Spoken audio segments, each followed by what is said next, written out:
Can I get a man for calling all beings? Yes. What's up?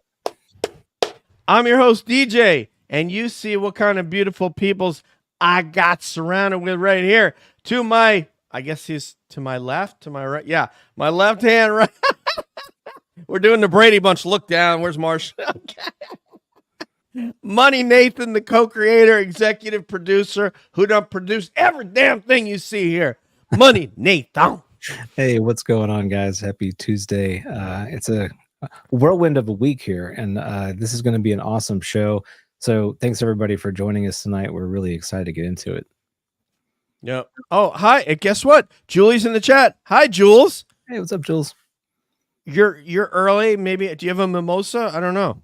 What's going on? And Dope Nose is in the house. What's up, Holmes? All right, next, one of the original gangsters, a mental health therapist, counselor, all this kind of good stuff, a mom, and an all-around awesome human being who we know as Debs. Hi, everybody. Happy Tuesday. Happy almost 4th of July. All right. Jazz hands again, right, Debs? Right? We got it. You know I'm doing them, right? When you do them, I actually am. You can see them, can't you? Mm-hmm. We're connected like Courtney connected. But I just said her name. The curly-haired one who can't decide how much she loves Alaska, Montana, or the farm in Pennsylvania. I don't know. I don't even know where she is right now. Courtney, I'm in Alaska. Okay. But I'm heading back to Montana. So talk about whirlwind. That I am the little whirlwind. You are. And I don't know if I sent you that contracted DocuSign that says, I will not hunt for Sasquatch in Alaska.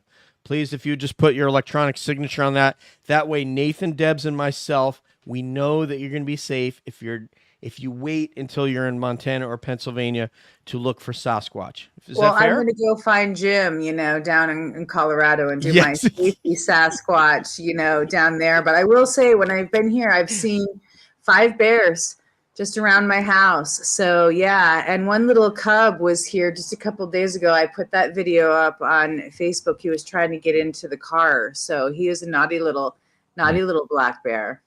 See, he's just getting ready to drive. That's all. Let's practice for the driver's exam.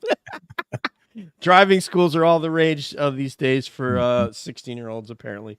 Nathan's probably thinking about that right about now. I am dealing with it, yes. So, all right. He's like, no, guess what, man? You're not driving my SUV, man, my Rivian. Anyway, no, it's not a Rivian. It's is it a Rivian? It is a Rivian. What is Rivian? That's right, yeah. How could you forget? The front end is unforgettable. All right, party people. So this gentleman right here, so probably reached out to him like a year or so ago. I think a lot of people reach out to this gentleman to come on their show. He goes on TV shows. He goes to people's properties, as he was just telling us back in the green room, to investigate situations that they're having and kind of help them to deal with sort of activity that's happening on their property. And I'd actually like to get a sense of what some of that activity is. It all paranormal, or is it all what he believes is non-human intelligence? So we'll get into that with him. But this brother right here is the OG from Skinwalker Ranch. You know what I'm saying, Nathan? The original gangster. He done worked at the Nellis test range. He worked at Nellis. He worked at A51, homie. 5-1. What do you like me now? Put your hands together for Mr. Chris Bartel, my USAF brother. Woo! Oh, man. Thank you for the intro. Appreciate it. Can I get it? Amen. Amen. Yes. Thank you. Oh, my goodness. I love the energy. Thank you, brother. We love your energy too, man. I think one of the first things I ever said to you was, I heard you on a show, and I can't recall. So this is going back, this is well over a year ago now. And you and I both know kind of what the Air Force culture is. Hmm. And it's a culture we love, but it's also a culture in some cases that we'll be critical of, because I've heard you do it and I've done it. And it's kind of like that closed-minded, you know, if it doesn't fit in this kind of box, it's weird, right? And you had leaned into some of these modalities that you spoke of earlier, like saging areas and things that, like, kind of like that you and Carl are into, despite completely different backgrounds, that you've come together on a human level. Mm-hmm. And I just love that, because I don't know about you, but I don't meet a lot of our USAF brothers and sisters that fall in that category. Maybe more so now, but probably not when we were active. Yeah, I agree. I think more so now for sure. But back then, you're right. There was definitely a different type of culture back then for sure. It's more diverse. Yeah. And so just to let you know, we like to go move slowly into these interviews. We don't want to like sort of come in too fast. And so Nathan, I can't hold it together for this one. Is that your way of teeing me up next or what? I don't know. Where are you going with that? No, go ahead, Nathan, man. Take it away, because I can't even do it. You know the question we're going to ask Chris, so go ahead. I'm sure that I do. I'm going to mess this up. So Chris, where the damn? Where are the aliens? Yeah, no, that's the deep end, right? That's where we want to jump right in. All right, go ahead, man. Yeah, we're gonna get into that for sure. So, yeah. First of all, I was talking to my kids tonight, and I was telling them, I'm speaking with somebody who has actually worked Area 51, who's worked at Skinwalker Ranch. You've got this background in the Air Force, you've got a training in security and all host of different things. I wanted to know, with both of those locations, what did you feel that you were the best prepared for, and what did you feel that you were the least prepared for? I would say definitely best prepared for when I worked for the DOE and 51 in the Air Force, but least prepared for was Skinwalker. I went out there with a different mindset of like more of a security mindset, and it was a whole different ball game out there. At first, probably the first week and a half, I wrote the place off as a complete joke. Like there was nothing out there. It wasn't really until the second week where I had an experience that kind of changed my perception a little bit about where I was at, what I was dealing with. And, my background is very militant. I've worked in a lot of, organizations throughout the years. So my professional background has always been in protective services or law enforcement or security investigations, etc. But spiritually, I'm more of a spiritual person by how I was raised, by most of my mother, who was raised up in Indian reservations in the Southwest, and she's Cherokee. So at a very early age, she taught me about meditation and connecting to the ground and all this stuff that I really didn't put in practice at all until I got out to Skinwalker Ranch. And then it was probably after the first year out there, I started connecting more spiritually to the property and having experiences and stuff. Not a lot, but a few that were very interesting. That's awesome, amazing, man. Go ahead, brother. I'm going to pass it off to Deb. I know she's got questions, so I'm going to pass it off to her. Yeah, I actually wanted to ask, because you said that if you think that starting those spiritual practices while you were out there engaging with the ranch increased your phenomenon experiences. Yeah, I think if you project, you project a negative energy or a dark energy, you're going to get that back. But if you project a more positive energy, you're going to get a positive outcome. And I saw that with other individuals on my team that would approach the ranch in a more negative mindset and have a negative outcome, or the fear factor of being scared out there. And then, of course, the first year I was out there, it was definitely not what I was used to on a security aspect. But when we went to one-man patrols out there alone, you got to connect to the property on a whole different level. Or you can choose just to stay inside the trailer and do your normal stuff. But connecting to the property was about, you put in what you get what you put in. And I feel like if you invest your energy in a negative way, you're going to get a negative outcome. And I always say when it comes to Skinwalker Ranch or anywhere that you went to Basin or anywhere, if you're out in the wilderness, if you stare at darkness long enough, it's going to stare back at you. And I learned that during my time on Skinwalker, and it kind of evolved over the years. The first year I was out there, like I said, was kind of sketchy, but by year 4, 5, 6, it was like another home to me. And that's why, like even now, I consider that place like a second home. I feel like I'm almost soul bound to that location. I spent so much of my time and energy out there trying to explore the property. And yeah. I was going to say, before we hand it off to Courtney Connected, when I heard you on a show talk about that they had you out there by yourself, from a safety perspective, that really pissed me off. Yeah. That they didn't have a second person out there. I was like, if that was Bigelow, I don't know who it was, but whomever it was violated any sort of safety protocol. And just, right. I can't, I'm trying to think of a better word other than it pissed me off. But when I called Debs, like that was my reaction, is that that's unsafe. It was looking back at it now, we were lucky none of us got severely hurt out there. And on top of that, now you lose a secondary witness to events. So if you have an individual out there, they can make up any stories and there's nobody to fact check them. So that was an issue with some other individuals as well.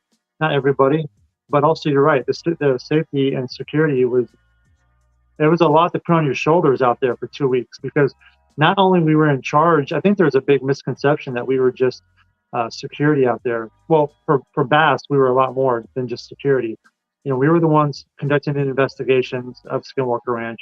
We were the ones doing the experiments of Skinwalker Ranch, and also, yes, protecting the property, which at that time was about 1,000 acres, because Bigelow leased the land around them. So we had more areas to reach, which was great because I can go out and explore and stuff. But we had a bunch of stuff that we were responsible for. And, you're out there alone working 24-hour operations for 2 weeks, and there's no days off, obviously. And you had to kind of adjust your security mindset of like, okay, I have to get some type of sleep to operate out here. So, my average day would start around 10:30, 11 o'clock in the morning, and I would feed the dogs, do the daily report from the night before, and then pretty much pack up a ruck full of food and stuff and go hiking all day, and then come back home and Skype with my wife and child, and then prepare for nighttime operations, and then wear NVGs and do the whole gambit all over again until about 3 or 4 o'clock in the morning. And it was like that every single day for the whole 6 years. The first year we had 2 people, but then after 2011 we went to 1, and it was definitely it took a while. It took a lot to get used to. But coming from a military background, the whole mindset, work more with less, is kind of the motto. So that's just kind of how it was, and you just adjusted with it. Yeah. I won't go any further on that because I'll just get mad. Courtney Connected, go ahead, my friend.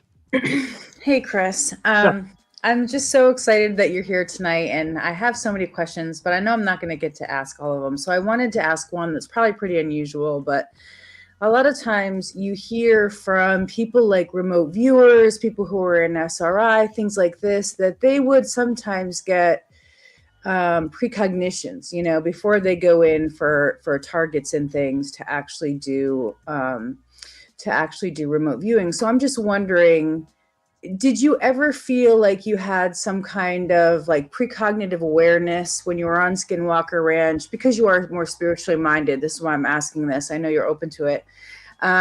Like of the day ahead, or that something would be about to happen when you were there, like pickups is what I call them, or promptings. Yeah. Did you ever have promptings before your shift or before the days before you got there? Yeah, there was times out there where that you can just feel something was off or something was about to happen. Like you can feel it in the air, the electricity or whatever. There's something. And really the big indication for us was watching the dog's behavior.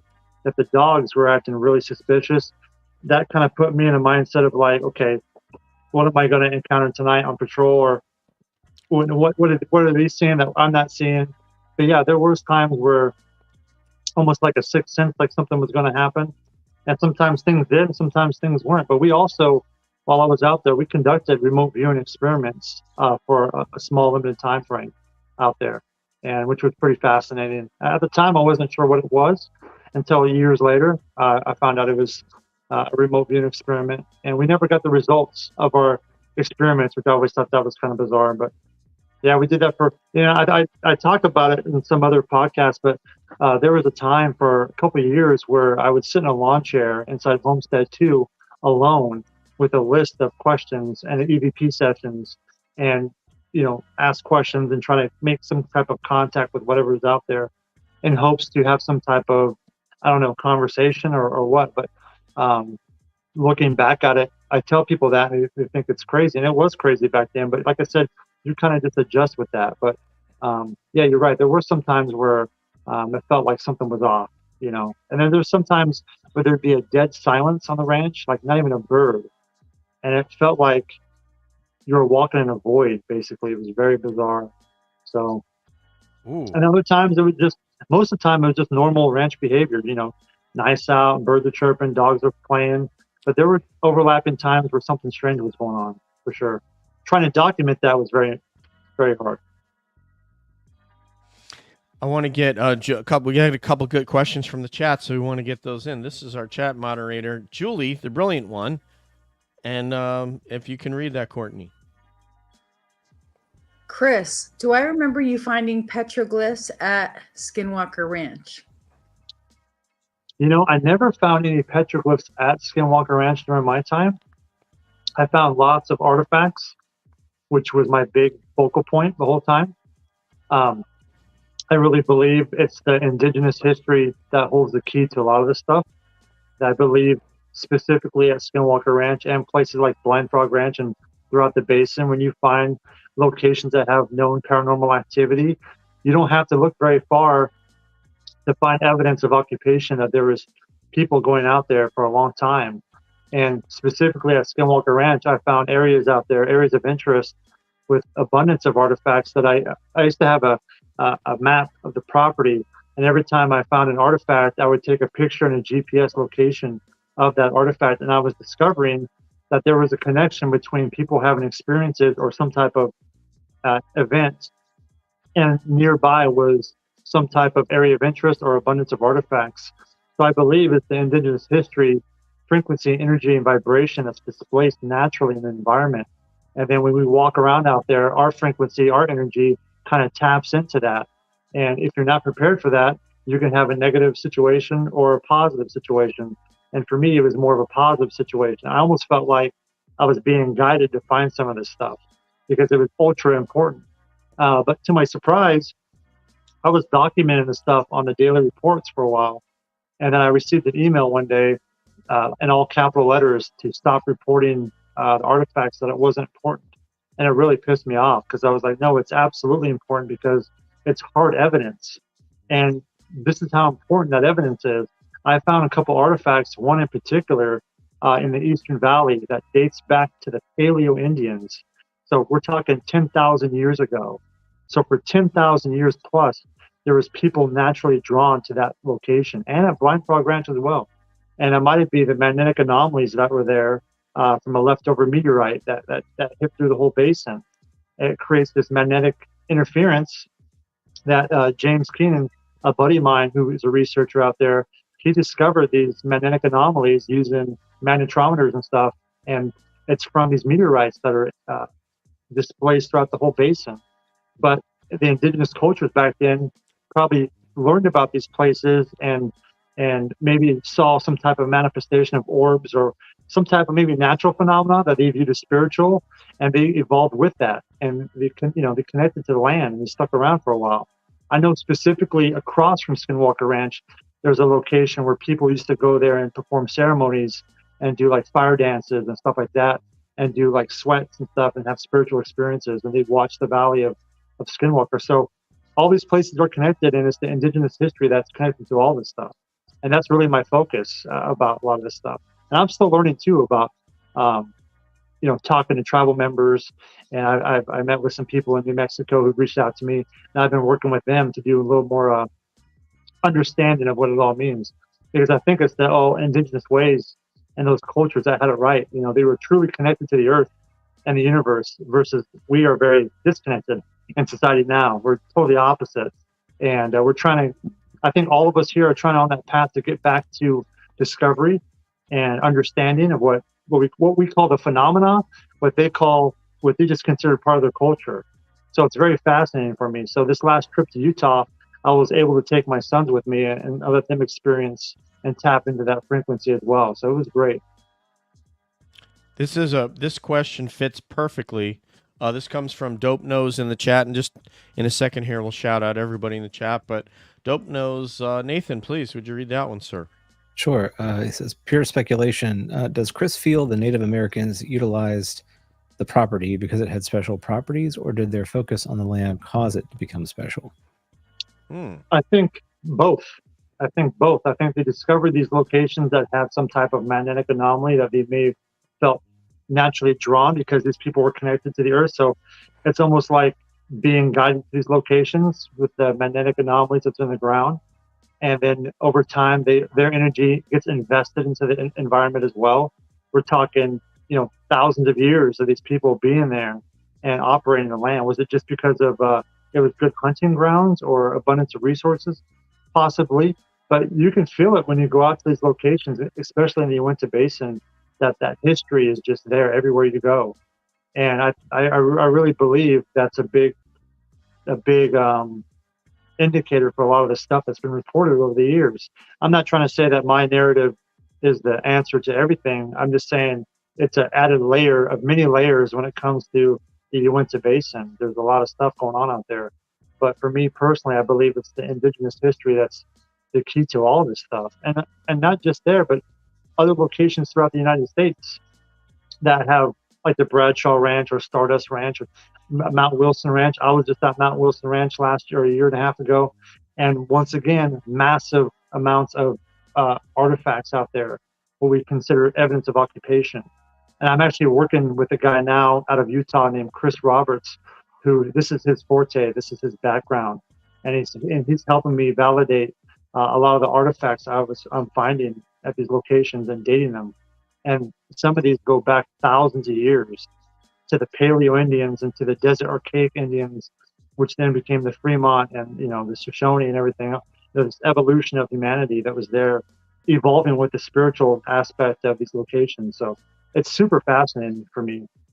And along the way, I have my camera with me. I do my best to photograph and document and share with other people because I want people to experience the beauty of that place as well.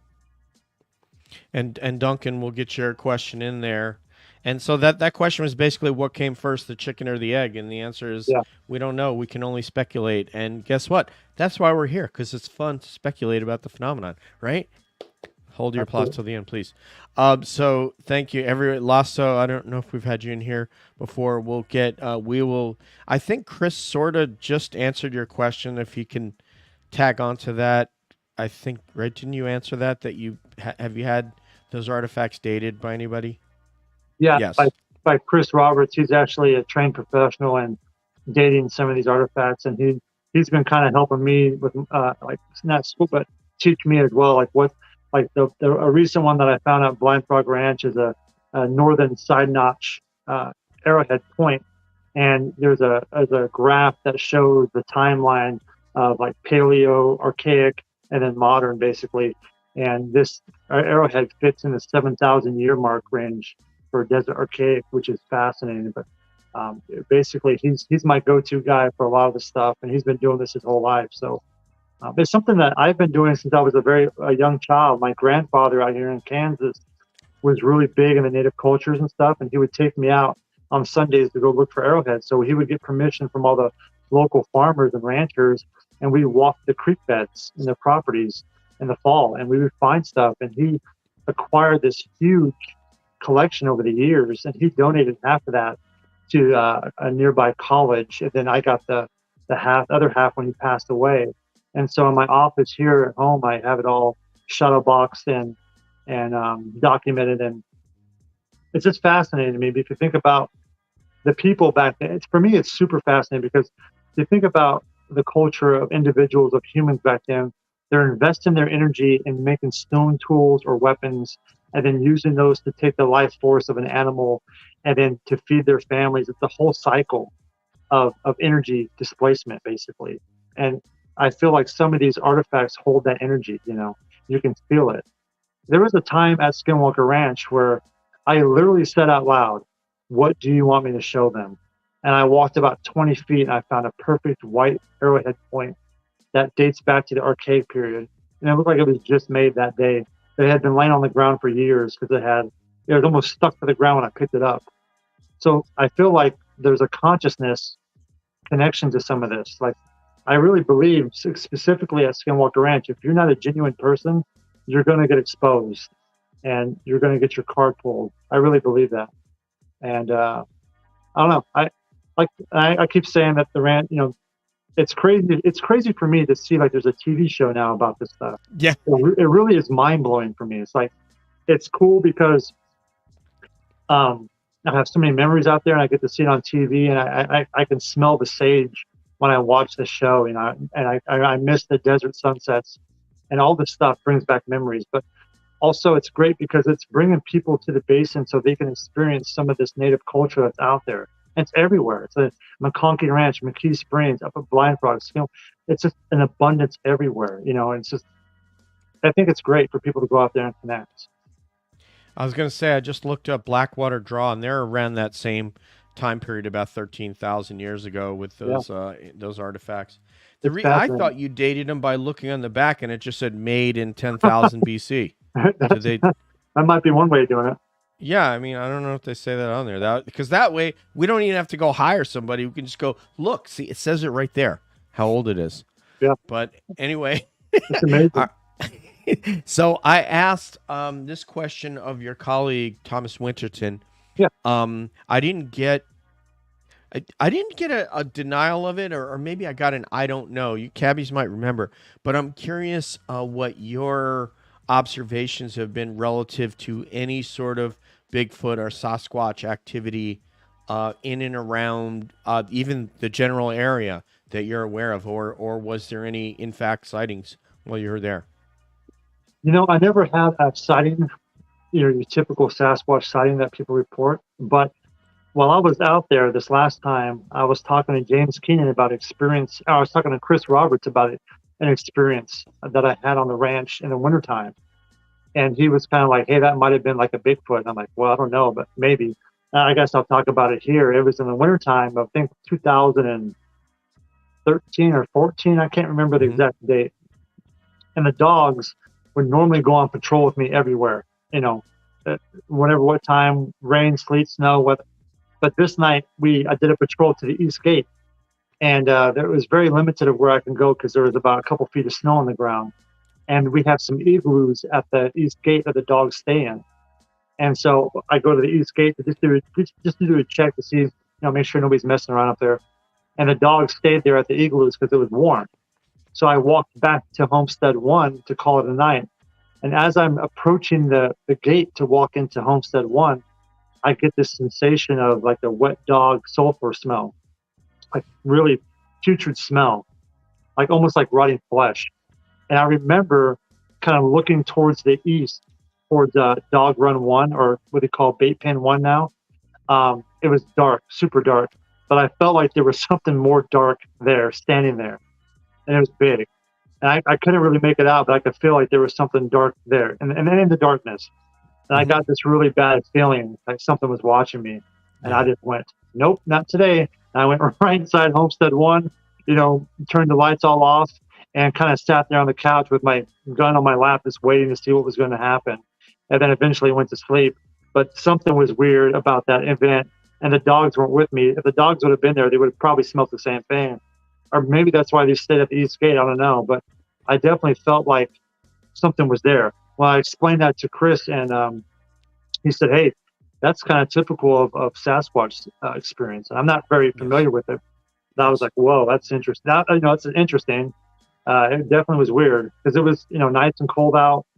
Everything was frozen. So what would be smelling like rotting flesh or, it's just weird. Yeah, and that's you wouldn't. And that's that is consistent with a Bigfoot from all that with guests that we've had on that are Bigfoot experiencers or researchers. Yeah. Everything you said there is consistent with those experiences. The next morning when the sun came up, I went out to that area, expecting to see some type of tracks or whatever. I didn't find anything that I would consider, out of the ordinary. I found normal animal tracks, but nothing crazy. But something was there. It was weird. That's really cool. I'm glad I finally got to hear one, because we hadn't heard about any, and we were just curious. But let me pass it to Money Nathan. And first of all, hello Linda Thompson, an absolute legend that's in the chat here, Julie's friend, and just a legend in the UFO community. And after Nathan goes in late, we will, after we have another round, we'll get and hit all those questions in the chat. So thank you everybody. Like, subscribe if you take that time. We'd greatly appreciate it. Money Nathan, sir. Yeah, Chris, so I'm fascinated by just you as a person. I think you're an interesting mixture of qualities. And as an example of that, when I think about your photography, I love photography as well. I love your work. And as a photographer, you're looking at the subject, kind of in an objective way, but also in an emotive way. And the idea is that when you're taking that picture, it means something to you, maybe even not even at that time, but later on, it kind of becomes apparent. But it also speaks to the person that is looking at it. So there are these sort of multifaceted layers to the art of photography. So in the same kind of way, I'm curious to get your thoughts on what we kind of call disclosure, right? So that there are these like really objective elements. There's like this almost like very cerebral track that everyone seems to be focused on.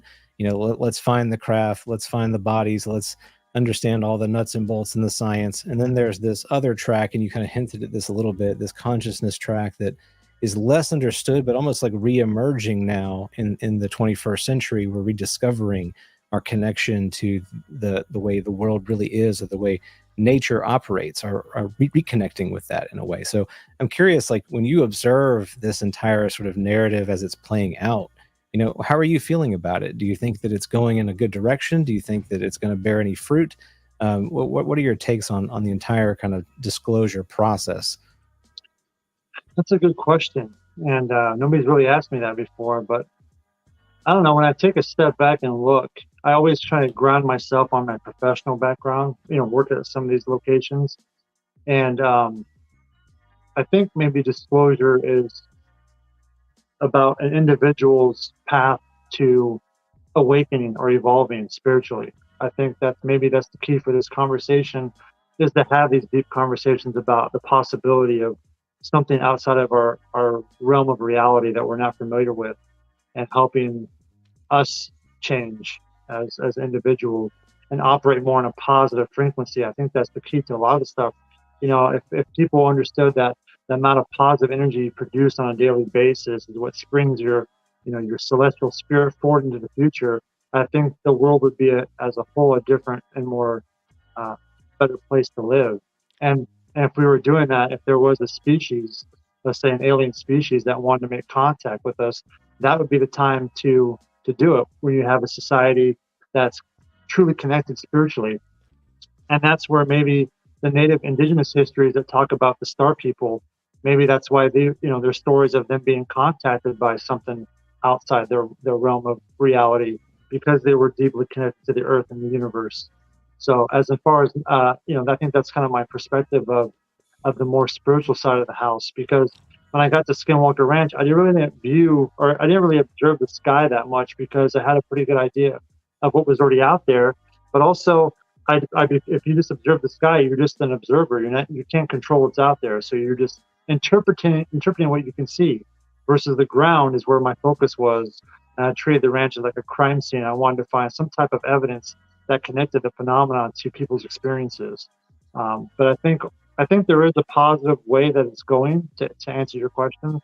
I don't know if people are going to like the answers in the end. I'm not sure. It seems like it's more divided now than ever. And I think that's probably by design, a little bit.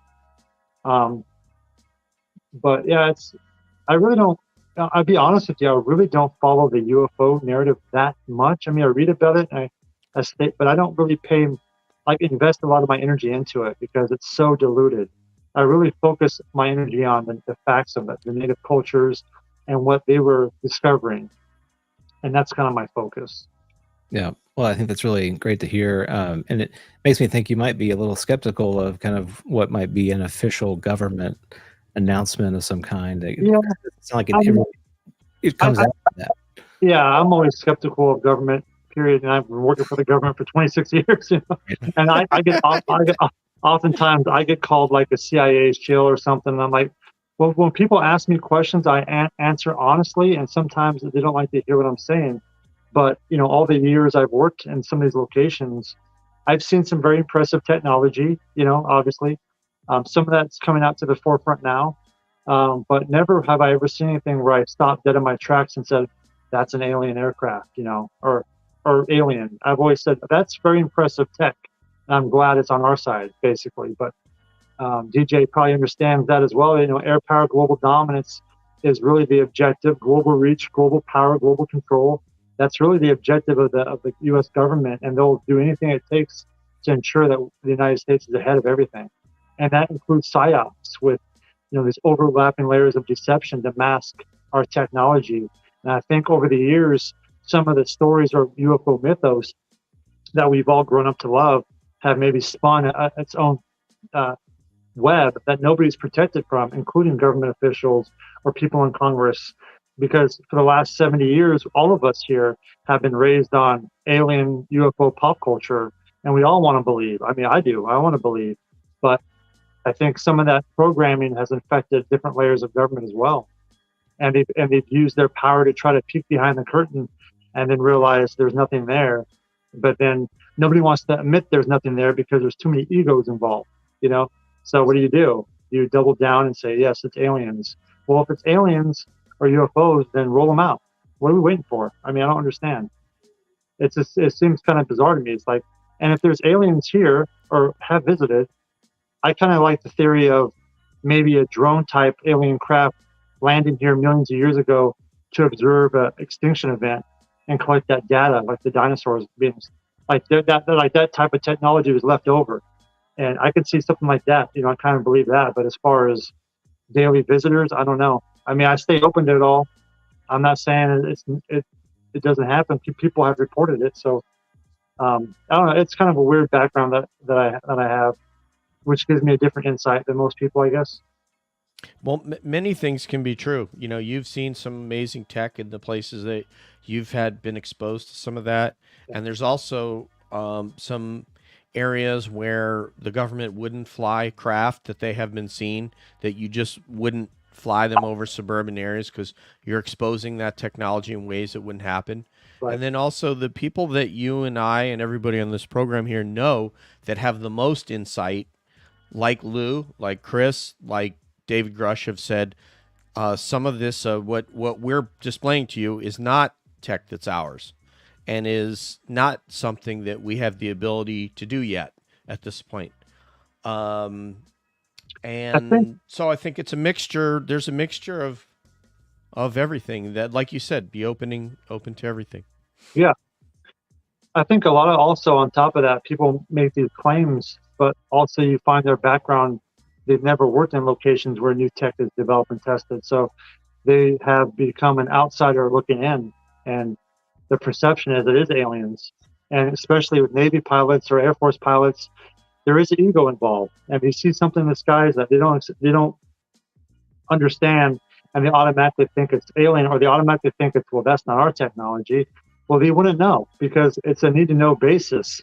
And when it comes to advanced technology, there's a small handful of people that operate in that world, and you're not going to know about that tech until it needs to be released to the public. So there's people over the years I listen to people, and then I look at their background, and I'm like, well, you can make those claims, but you've never worked anywhere where this tech is. All of our whistleblowers are just people who've worked on the outside in. You don't see people coming from the heart of the DOE or Area 51, like besides Bob Lazar or whatever, coming forward in a mass group of people saying, no, here's the aliens, here's the UFOs. It's always these select people. And if you look at their background, you realize, well, they've never worked in these areas. I have, just because of my luck and my background, because I think, and DJ, you'll understand this, every PL1, priority level 1 asset in the government, from nuclear weapons to advanced technology to even Air Force One, is protected by a human element with a weapon. and that's been my career my whole life. Right. And Right. and I can only imagine if there's aliens or UFOs, they're heavily protected by Sure. individuals, you know. Sure. So I don't know. I mean, Well, that's what Dave is saying. Is he's saying that people who have been in contact with that contacted him and say these are programs you need to know about because it's being paid for illegally, Right. and that's the problem. Is that it's illegal, that Congress doesn't know about these. Yeah. There's also a component that I'll offer to you about this that comes from the aerospace and aviation side of the house. There are certain things that on the contrast, you wouldn't have been trained as a police officer, but they've been trained in terms of aeronautics and understanding of aerospace and how flight happens, how propulsion displays itself, these types of things that some of these crafts don't comport with Bernoulli's theorem and things that we believe that we're not able to do yet. Some we are, some we're not.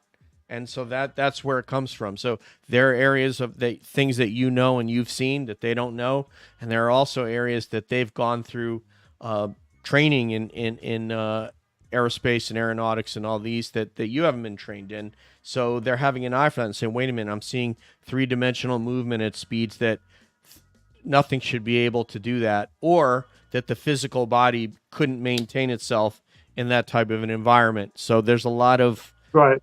Like you said, we got to keep our minds open, and also, we got questions in the chat. So we got it. Money Nathan, you went last, so it's Deb's turn. Yeah, Miss Debs. I have Miss so Debs. many things I want to say. One is that I feel like you're a kindred spirit because you're on the same path that I am, with people being a central part of this conversation.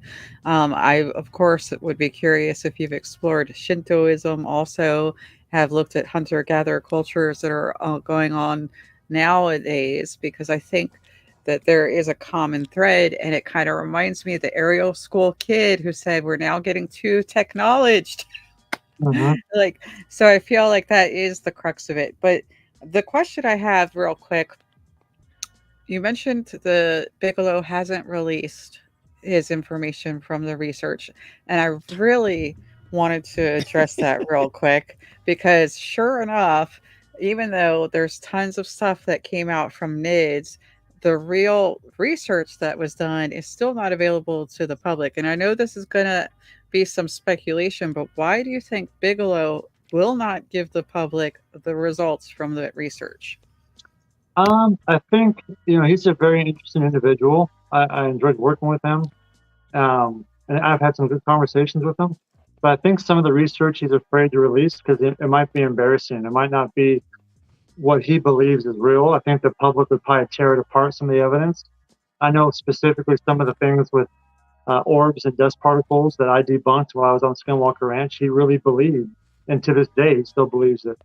And it's called backscatter. It was like the first time I went out there, I debunked it, and talk about pissing some people off, because for over a decade, people were pushing this forward on him as legitimately paranormal. And I'm like, no, as a photographer, I immediately recognized it for what it was.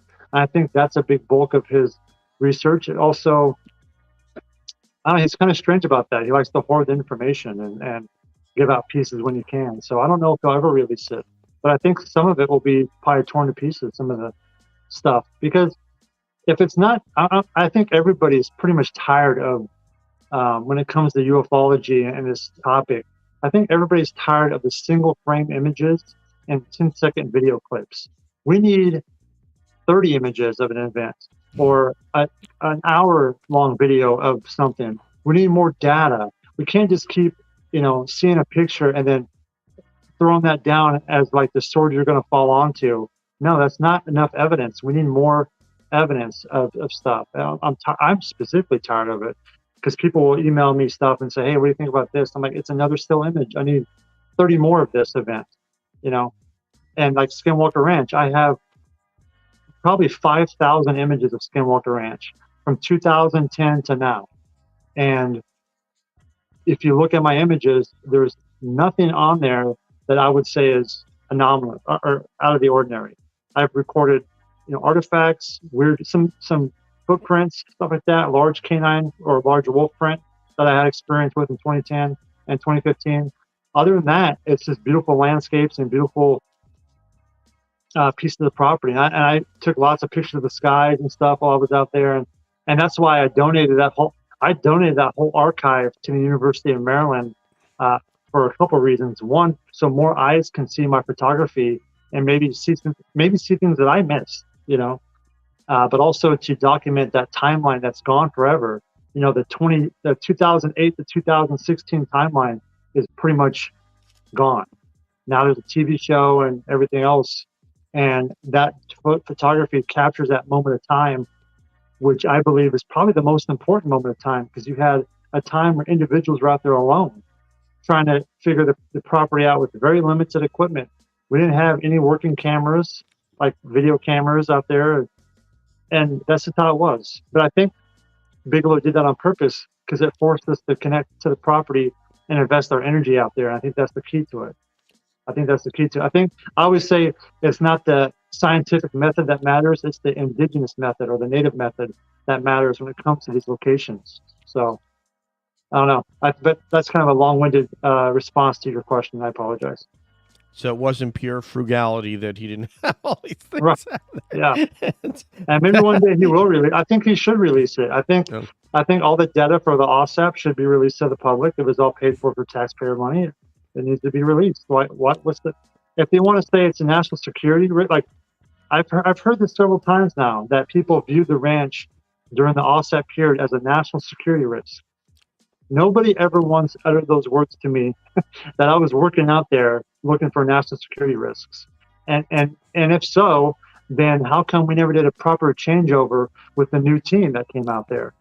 You can't, hand over a property and say, oh, it's a national security risk. But we're going to keep all the data. So good luck.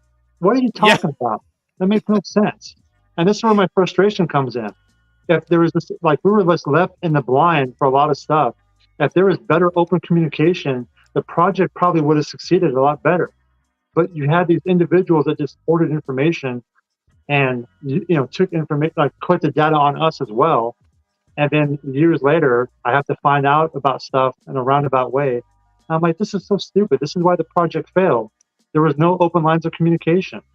So of course it's going to fail. And as you know, being in the military, if you don't have communication, you're going to fail. And that's what happened. Stovepiping, right? Yeah, absolutely. Courtney connected, ma'am. I just have to put this up because it was behind my chair. I'm in my office today rather than in the kitchen. Yeah. So this is for some of the people also who are in the chat. And I know everybody has been seeing Bix just made an announcement today about the books. I got mine because I submitted an actual essay about, survival of consciousness when he put out his essay contest. But people can now get the books, and I've heard people are getting them outside of the people that competed. So I think that's really nice that they're making them more open to the public. Yeah, I actually I called them up and I asked for a copy because I want to drop a copy off at the TLC office at the Department of Veteran Affairs in Wichita, where the hospice is at, where veterans are on their last days. I think reading those books would be great for them. Good. I was going to ask you, one, if you had your copy, and then two, if you're still in contact with Calm. But my question is actually a separate question. It's something that you and I have talked about on the side as a sidebar thing over the years. And you don't have to answer this if you don't want to. Yeah. But there's been this thing out there, and it would be good if you could dispel it for once and for all. That those security guys, those initial security guys like yourself, who came in on hire in the early days, I'm talking early days, which you were one of those folks, that there was some other study going on with the people who were actually employed at the ranch. And, I know that this is controversial, but it would be good if you could speak with it on it. You don't have to, or maybe how it got started. And was it resolved? Because I know you and I talked about this probably 2 years ago. So I'm just wondering if there was any resolution to that. Yeah, that's a good question. And of course, I'll answer anything. I mean, I have nothing to hide or I'm very open about everything. There's a podcast, the 2012 Paracast podcast with an officer named Chip, who talks about that in great detail about being used as a guinea pig out there, or what they felt as a guinea pig. And I've actually heard those same words uttered to me in person by an individual, who I won't mention his name, but it kind of caught my attention. But there was some type of data being collected on us as well. We had MRIs done in 2011, or I had an MRI done in 2011, and that MRI data eventually made its way into a Word or some type of PowerPoint documentation, where my data is on there. Not my MRI itself, but my MRI data is on there, as well as some other individuals who worked on the ranch. And that document was most likely probably used to push the Kona Blue, which would be USAF 2.0, because I think it was Gary Nolan who said in that Tucker interview that in 2011 he was approached by the CIA and an aerospace company. Well, that was definitely Kit Green and Bigelow Aerospace who approached them, because he showed those images on Fox News, and I immediately recognized bad. Yeah, and I recognized those images, not my scans, they're not mine, but I've seen that document. And I was like, wait a minute. And then that matched the timeline, because in 2011, I remember 2011 very well, and people were scrambling for data. And lo and behold, it was for the Kona Blue project, trying to get funding for that, which is, hey, I mean, I wish we would have kept on with the funding. I wanted to be out there forever and continue my own personal research out there. I felt like I was onto something. And to have the carpet kind of pulled out from underneath me, kind of left a bad taste in my mouth. But I'm thankful that Bigelow funded it on his own afterwards for several years, because that allowed me more time out there. But yeah, there was definitely some type of data being collected on us. And I mentioned this last week to some people. We talked about this up in Utah. Early on in 2019, 2020, I was pretty upset about it, angry and confused, because I didn't have all the answers, But now, looking at it now, I think that if we want to talk about disclosure or understanding the phenomenon, it's going to come with some sacrifices.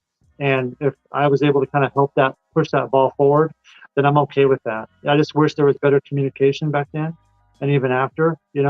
I've had to go great lengths to get some answers. I've been to Washington D.C. now 3 separate times, talking to people behind closed doors, and I've gotten some of the answers, because I'm not just representing myself. I'm representing a small group of guys who were involved during that 2008, 2016 timeline. And I need to get closure for my kids and for my family, and make sure I didn't have any harmful things happen to me physically. So I've had 2 follow-up MRIs since then. I get physicals every year, and everything seems to be. I have a little bit of thyroid issue that's monitoring. That's about it. But during my time out there was no NIDS, there was no Column, Bigelow, Jay Stratton. Those guys were not out there at all. Maybe one day a visit a year, but not out there, boots on the ground, day in, day out, collecting data, doing investigations, doing the experiments, securing the property. That was all done by me and a few other guys. And that's why I stay relevant and talk to people, because I refuse to let that story, or I refuse to let that timeline disappear in the ether. It seems with the TV show now, it's absolutely irrelevant. And I get there's a TV show, and I'm totally proud support of those guys out there doing their best to collect data. And I'm fascinated by some of the things they find and the equipment they have. But it's just, for me personally, it was just to close a chapter in my life for my kids. And this last trip, it's pretty much closed, because I brought my kids out there. And it was a big deal for me to kind of go through that and bring them out there to see all the sacrifices I made throughout the years, and being alone out there. It definitely changed me forever as a person. And wow. And I'm happy to talk about, and this is kind of why I like the community, because I'm around people that are very interested in this topic, as I am too, because I'm still on the path as well, And yeah, sorry for the long-winded answer. If this is considered weird, then we're all weird together. Exactly. And that's totally cool. So we have a bunch of fan questions here, and we'd like to get them in as quick hitters, because we don't have a whole lot of time. We'd like to keep you for about 15 more minutes so we can get through these, and then whatever. Okay, if that's okay. Absolutely. All right, so Duncan says, first of all, before we go, does anybody here think that Bob Bigelow was trying to look like Magnum PI with the mustache and the hair? Anyone on the panel? No? Okay. All right, we'll go with Duncan's question. It's probably better. All right, so go ahead, Debs. Anyone, why the malevolence from the phenomenon? Why destroy property, cattle? Why induce stark animal terror in innocent human beings if you can travel dimensions or time? Again, why the malevolence? I think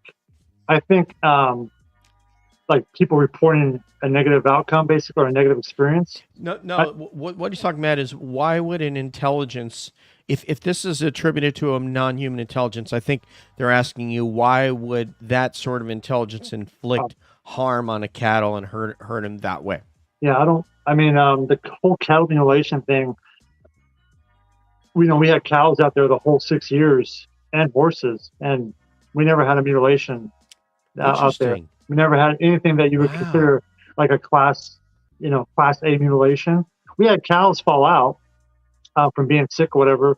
But I grew up in Kansas, and we raised horses, and I was around cows my whole life. So for me, a lot of the stuff at the ranch was just normal ranch dynamics.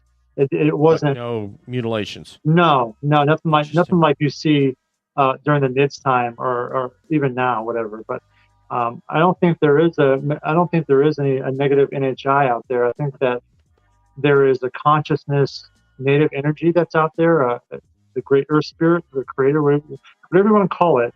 And if you're out there trampling on, trespassing on sacred grounds, you're going to get your card pulled. I think that's kind of where I'm at with it. I think that if you go out there with ill intentions or a negative mindset, that energy attached to you follows you home, presents itself as a warning, as in, you trespass on my land, now I'm trespassing on yours. Tread lightly. That's kind of where I'm at with that. All right, let me see if I can further define the question for them, because we would have to know this. Do you believe that there are cattle mutilations, that they happen, and that they're explicable or inexplicable? I don't believe so. I think they're naturally caused, or maybe caused by a human element. I know specifically, and this is where NIDS kind of dropped the ball. NIDS, hats off to them. They collected a lot of data during their time, but none of them are trained investigators. They've never been through an investigation school or have a PI license. So they didn't do a proper investigation. If they would have talked to more locals. And some of the locals I talked to said that some of the locals were poaching cattle from individuals in that area and making it look like a cattle mutilation. Wow. Yes, that's something that I found very interesting and kind of caught me by surprise. And I was like, interesting. But that doesn't explain, because there's still people out there reporting mutilations in that area. So maybe there is something to it. I don't know. Interesting. Yeah. I don't know is a good answer for a lot of what happens in the phenomenon. Courtney Connected, would you like to read this one, ma'am? Could it be fair to say skinwalkers and all the relative scary events could be seen as merely subversion tactics by NHI to deter generations of people from delving too far into the facts? Oh, it could be. Could very well be. I mean, that's a theory I never even thought about, but that could make sense. Good one, Mick. This is our buddy Mick from the UK. Let's see, what else do we have? Do we have some more, Nathan? Okay. There's some there. Duncan's kind of bagging on Skinwalker Ranch. I mean, they're making a TV show, but they're also doing a lot of real science out there. And yeah, there's a lot of stuff that doesn't. There's a lot of stuff that doesn't make it to the show. I was just out there a couple of days ago, and they were showing me stuff that probably won't make it to the show. But yeah, there is a show, so it's going to get criticized, and some of the stuff I can't defend. I wasn't there, so. But I know that I've said this before, that area of land, that specifically Skinwalker Ranch, is bigger than a TV show. It's bigger than my photography. It's bigger than a government contract. There is real history there that needs to be documented and preserved, and that is the answer to a lot of these questions. Is understanding what cultures were out there, why were they out there. It's fascinating to me that I found artifacts that go back to the Paleo period. That changes a lot of stuff. I think that's probably the most significant, and this is just my own opinion, but if you line up the whole time frame of Skinwalker Ranch from the Terry Sherman to NIDS to Bass even now, if you lay out the evidence, I think finding an artifact that goes back 10,000 years ago is probably the most significant piece of evidence to come out of that property, because everything else is up for interpretation. You're observing things in the sky, what else have it, cloud mutilations. There's all kinds of ways you can go, but finding evidence that historically connects the land 10,000 years ago to an ancient culture or tribe is mind-blowing. It's a huge discovery, and it's being backed now by individuals like Chris Roberts, who represents the archaeology team for Utah, and he's saying, hey, this is a huge find. This is incredible, because this changes a lot of stuff in the Uinta Basin. I'm curious now that you mentioned some of the things that you've seen that they've seen.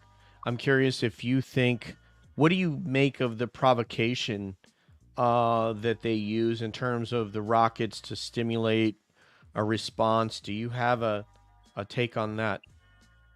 I don't know what the purpose of that is. I don't understand it. I mean,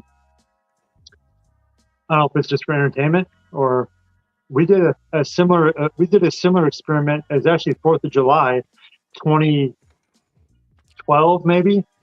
I was instructed to get bottle rockets and put them in different areas of the mesa and light them off, which it was terrifying because there was a fire hazard at the time, and there was no shooting fireworks.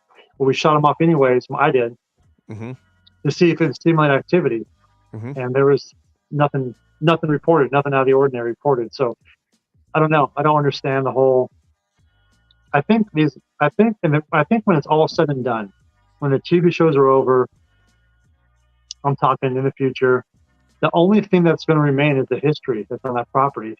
That's the only thing that you're going to be able to prove, is the history and maybe the magnetic anomaly that's probably leftover meteorite that crashed the whole Uinta Basin. That's just my prediction. I remain hopeful that the team finds an incredible discovery of something that I missed. I think they will. I think they probably will collect a lot more. Obviously, they've collected a lot more data than what NIDS and Bass did so far. I mean, they have an amazing set of tools out there at their disposal, and more hands-on people. Oh yeah. There's a whole team of guys out there all the time working. I know Caleb Bench, Thomas Winterton, and Eric Barter out there every single day, and they're going through data. They're going through data when I was out there of stuff. Now, whether that makes it to a TV show, who knows? I don't know.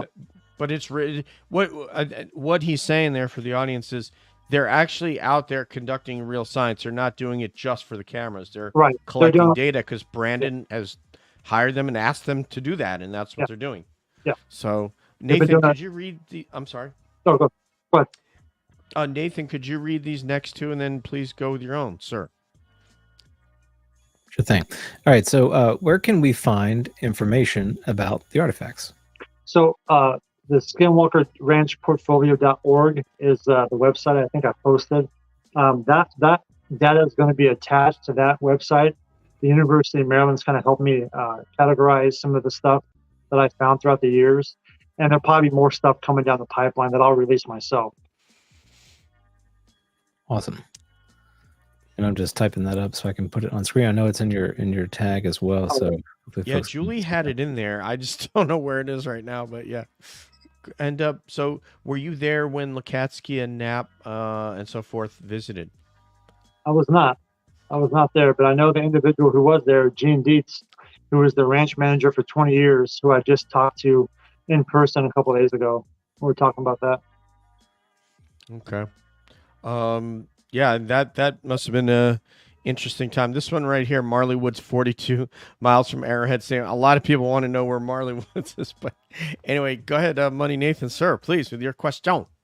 Yeah, well, I think I resonate a lot with what you said, Chris, tonight about the preservation of this history that we are really kind of scratching the surface on, and I hope folks are paying attention to what you're saying, because you're a person that's been really close to a lot of these things, and I think you've got a very measured and balanced perspective on this entire story. And a lot of folks kind of run away with their own fantastical ideas, but you seem to keep a pretty level approach to it, and I really appreciate that.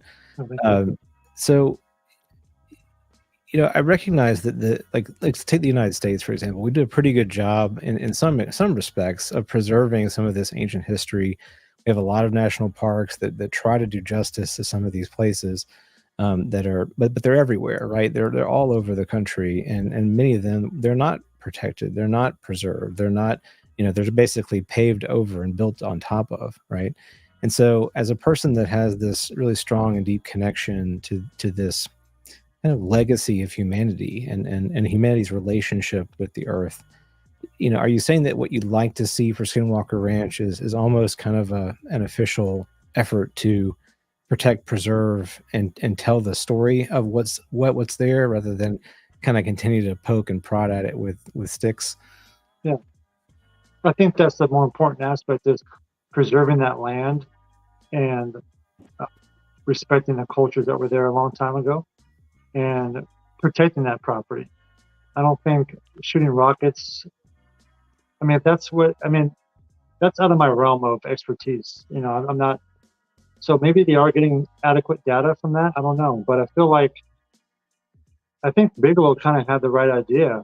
The low tech connecting to the property through consciousness effort is the key to this, because that's what I did. I spent years out there sleeping on the mesa with the dogs at night, spiritually connecting to the self. In the summertime, I would walk on top of the mesa with my boots off and ground myself. This is all before a TV show or any of this stuff. This is what I was doing just naturally, connecting to the property, just because I felt like that was the right thing to do. And I was discovering these artifacts and areas of interest. And I think that's the key to a lot of this stuff. But I think if you tackle this subject with a mechanical mindset, you're just going to keep beating a dead horse, basically. I don't know what you're expecting to get results. Like I said, you can only observe the sky. The ground is where you're going to find the truth. And I showed him a cave that I found in 2012, a cave that I pulled 2 big wolf traps out of. And there was 3 different caves I found on that property. And I wish I had the resources to explore those caves more. And it appears the new team does. So I'm very interested to see what they find, or really I am. And I don't know. Like I said, I think when it's all said and done, hopefully we can just go back to preserving the land. I think that's the most important part. Yeah. Thank you. I love your perspective on this. It's just because, that ultimately that's what it is. Like, I watched this show on one of the Discovery channels about this guy who was digging for gold, and it was about his grandfather up in Alaska and how he had really gotten into digging, and then he sort of took it on the road, and he was doing it in New Zealand, and I ended up seeing him in Central America, where he went to a mine and they were digging for gold, and I was like, man, look at the absolute destruction that they laid into this entire ridgeline for a couple little chips of gold metal. I can't even say how worthless gold is, that you would go and destroy land like that and not even think, I'm carrying on my grandfather's legacy. Guess what? Your grandfather had a stupid legacy of just destroying the land for a couple pieces of gold. Literally, flakes. I've visited several sites where I've been a little disgusted of the actions of the individuals just looking for what treasure or whatever, and not honoring the land where they get this gold fever, and this tunnel vision.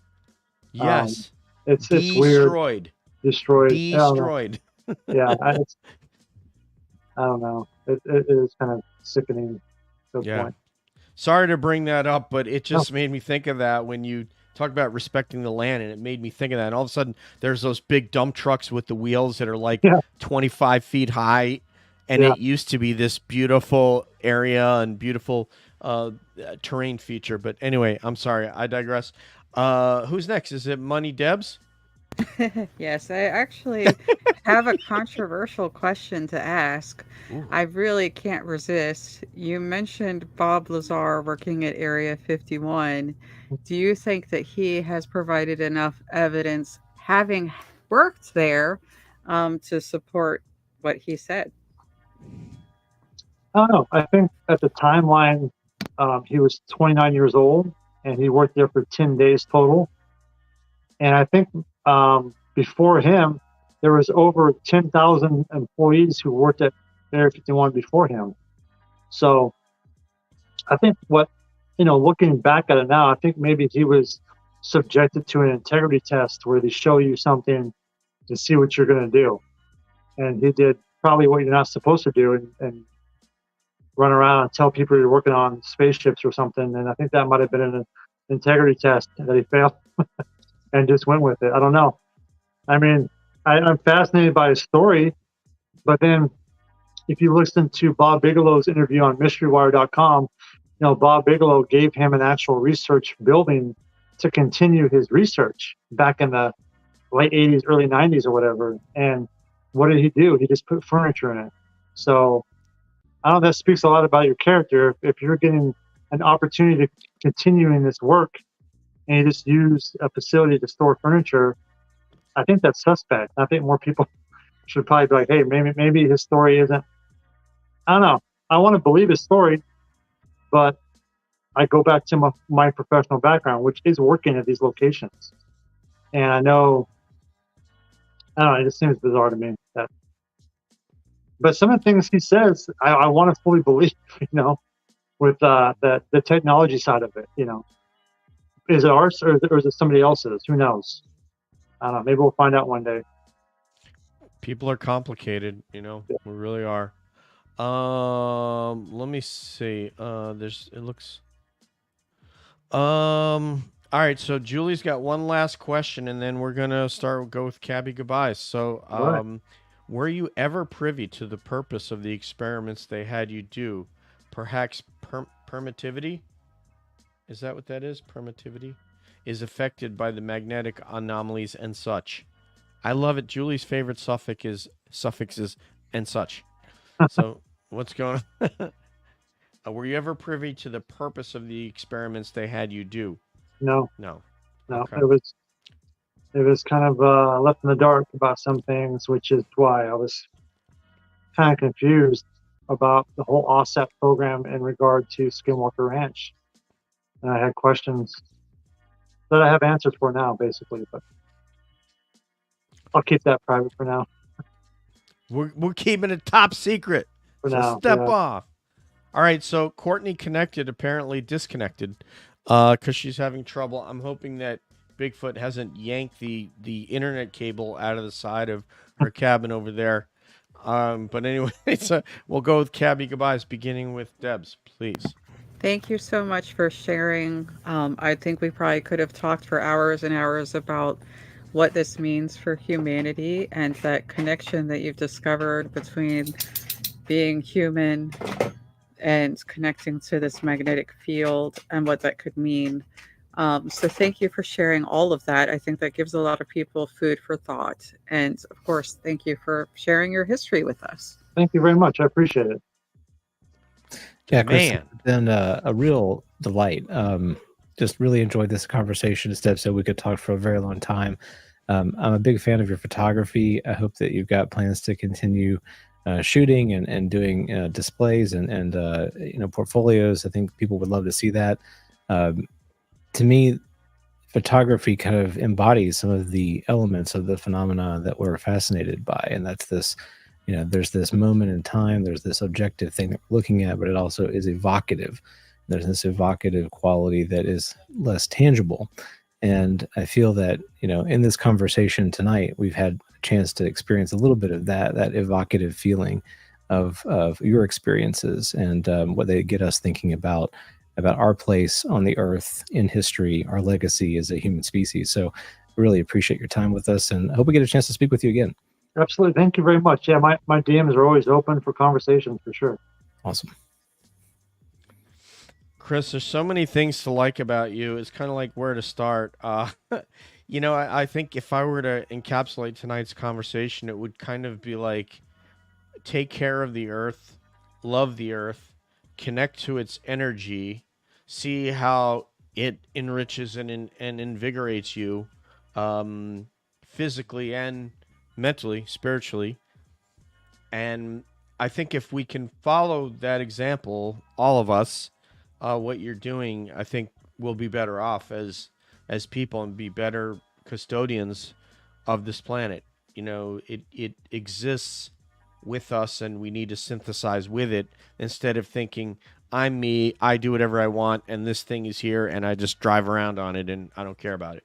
Yeah, So I agree. I'm with you. Thank you. Yeah. As an Air Force guy, you know, obviously I'm very proud of the Air Force. I know you are, but knowing there's somebody like you who can be an example to other young troops and people that are in active duty today, and people who have retired, who are really angry and bitter and screaming about something, and you're kind of like, you're someone that you can't fit neatly into a box. It's not a round hole or a square peg. It's a sort of a geometric shape that's not, you know, it's not symmetrical. And people, Right. that's what people want. It's either round or it's square. Yeah. That's it. There's only two ways you can be, and you're not that. No, definitely not. My career in the Air Force was definitely, you know, I've always stayed true to who I am, and which was a good thing and a bad thing. You know, I definitely made some people mad because I'm very opinionated, and I have no problem speaking the truth. But sometimes people don't want to hear the truth. So I was the exact same way. Yeah, I was people that knew me in active duty, you know, would say that, but then again, I still have some friends that are, you know, that are like brothers, because they know like how much I care and value their friendship and brotherhood. I mean, I respect all, but I grovel to none. So that's kind of my mindset. I respect everybody, but I will not grovel for anyone. I love it. I feel like we would have been good friends if we would have met on base. Probably so. So once again, thank you. I hope you'll come back and join us again for another conversation where we can bug you about stuff, and then we can compare Bob Bigelow to Magnum PI. Okay. Absolutely. Well, thanks again for having me. I appreciate it. I appreciate everybody's time. Yeah, please pump out anything that you want to talk about, your website. We will have this, obviously, this will be in the show notes for everybody to see. Okay, yeah. So, yeah, people that see the show notes are on YouTube, and it will be up on the podcast tomorrow. But what would you like to tell people where they can find you, follow you, and what's important to you? I'm on X or Twitter, Chris Bartel, SWR. Feel free to message me or questions. I'll answer everybody. And then Skinwalker Ranch Portfolio.org is the website of the University of Maryland. That's also helping me write a memoir about my photography and stuff. And so that's gonna be pretty cool. Eventually, it'll be released with the photography stuff. So I'm happy about that. Awesome. Well, I'm proud to be your colleague. What an awesome guy. On behalf of Mr. Bartel, Debs, the Courtney Disconnected, and Money Nathan, this is DJ saying peace out. One love. We'll see you down the road, and we're always wondering what's up around the bend. Take care.